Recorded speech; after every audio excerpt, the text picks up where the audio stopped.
Good evening, guys. I'm just back, so I understand the sound quality is going to be pretty poor. But, I think I'm going to have to get, I will be setting this thing up with a better camera and some more, a better camera. And maybe even, I might just use my phone on this because you guys were saying the sound was a lot better. Anyway, guys, today, what are we going to talk about? I'm going to talk about the state of the United Kingdom.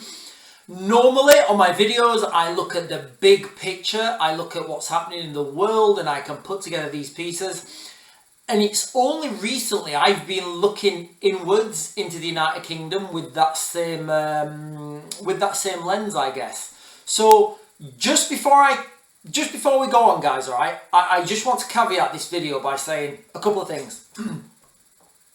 The government does not have any money. The government doesn't produce anything. They don't do anything. All the government do is take our money from us. Okay? So when the government are paying millions here, billions there, when they're paying for this, when they're paying for that, it's not the government. It's us who are paying for that, guys. All right? And, let me know in the comments if you are happy with how the government's spending your money. Whether that be on schools and infrastructure projects, or whether that's on wars in other countries, or whether that's on housing migrants, for example, and paying them to come here. I don't know, guys. It's up to you what you think. That's just what I thought I'd start this video off by caveating. So what I want to focus on is what I did a TikTok on it earlier, and I focused on the 3 incidents that have happened most recently. So you've got the soldier, the incident at Manchester Airport, and then you've got, guys, I'm not even going to talk about it, okay? The other incident. If I mention it too much, I'll just lose it, guys. All right. Anyway, so let's talk about the soldier first. So here you've got Lieutenant Mark Teaton has been named as the soldier who was attacked in Sally Court Gardens near Brompton Barracks. Now, this attack, as we understand, it was by a Nigerian man, and again, the Lee Rigby attackers, I believe they were Nigerians as well. Now, I'm not saying they're related, I'm not saying there's any connection, but, they are, it is what it is. Now, this is a man, the soldier, who at some point contemplated giving his life for his country. And how much media attention has this got? Where people, I don't know, protesting by the Nigerian embassy, for example, because, the guy was Nigerian. Where's the public outcry? Where's the rage? There is none. So, so by that definition, people must not care. And that's what, if you was an alien looking in and you was looking at this situation and you was thinking, oh right, okay, that's just what they do, that's just normal then, because people aren't outraged, there's no not civil unrest, there's no people getting angry on the streets protesting with placards and banners and stuff, saying enough is enough. It's just not happening. All right, so people looking out from the outside inside must say, okay, people are not interested in that. Okay, fine. There was then the incident at Manchester Airport. Now, I've done quite a few videos on this, guys, all right? The footage, when it was released, it was heavily edited. And on our other platform, everybody was saying, that there were people coming out with some ridiculous things saying, oh yeah, he probably deserved it, he was this, he was that. And I was one, I don't know anybody else who said, guys, okay, I said, I don't see what situations could have led up to an officer kicking a man in the head while he was on the floor. And I didn't.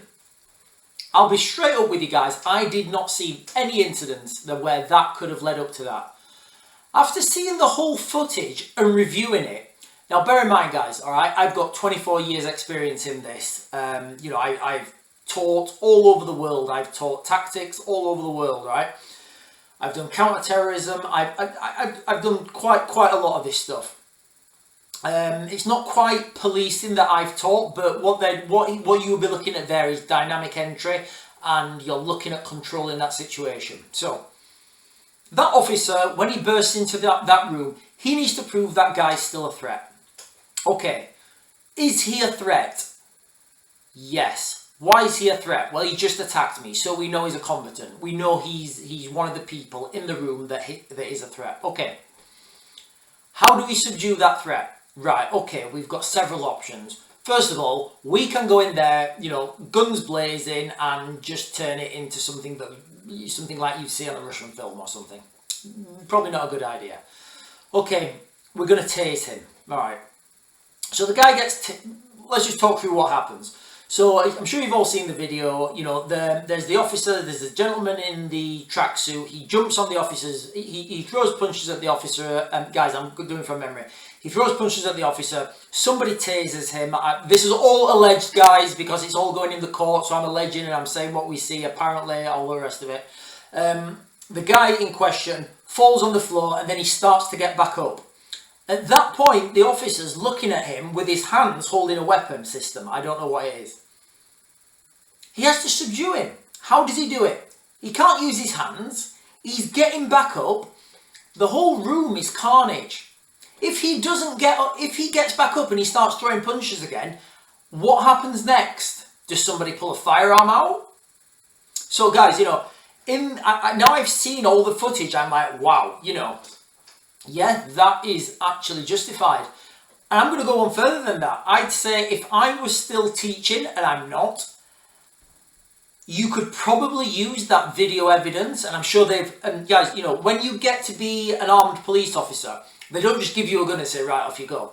You do lots of training, lots of different scenarios, lots of policing scenarios. So I know that this officer will be well versed within the law, and that's what he's, you know, and he will be considering all these options in a split second. He's got to, all this information, he's got to identify it, he's got to process it, and he's got to act.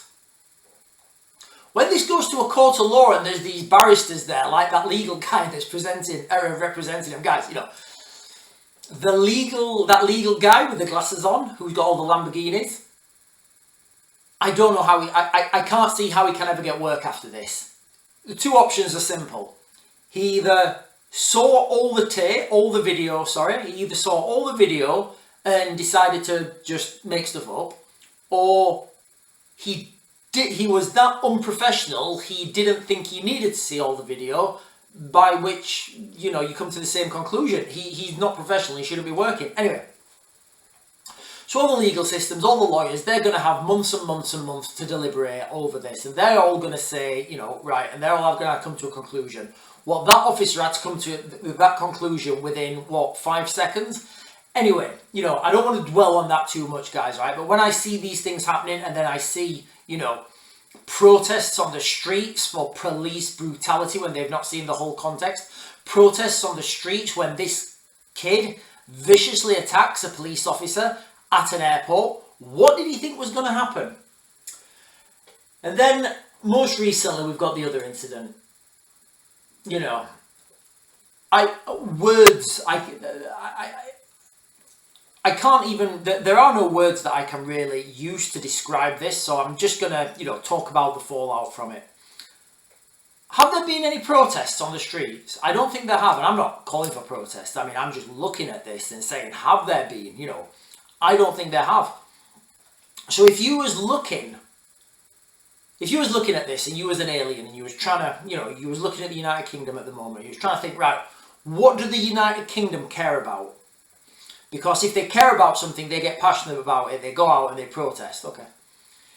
If you was an alien looking down on this situation, you would think that people only get passionate and involved when criminals get arrested. All the rest of these stabbings, it doesn't matter, nobody cares. Because, guys, that's the sad reality of this situation. And I honestly think the reason for this is because we've lost sense of unity and we've lost sense of community. We've got, most people are struggling.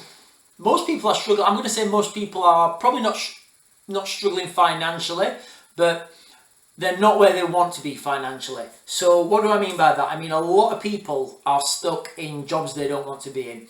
You know, they go to work Monday to Friday and then on a Friday they just, they go to the pub, they have a blow, whatever, and anything else outside that window, it doesn't matter.